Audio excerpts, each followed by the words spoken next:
lagi, untuk pembakaran ekor tikus kali ini di Desa Nangaitayau menjadi tuan rumah, yang mana pembakaran ekor tikus ini berjumlah 30.000 lebih dibakar langsung oleh Bupati Lebong.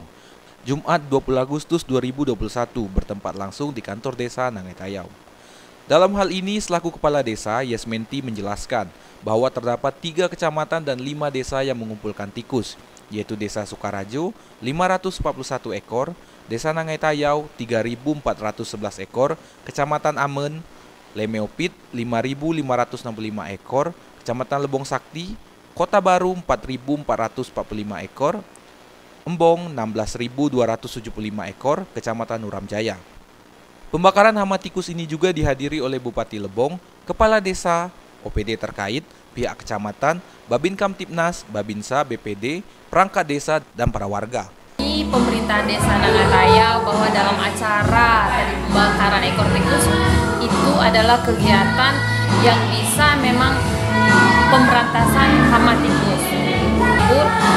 Insya Allah akan tanam 2 kali bisa dilakukan dan begitu juga hasil panen bisa berlimpah. Selaku pemerintah desa berharap program MT2 ini dapat berjalan dengan baik dan sukses, sehingga salah satu program visi misi Bupati dan Wakil Bupati Lebong bisa tercapai. Dari lokasi, Widya Susanti, Lebong TV melaporkan.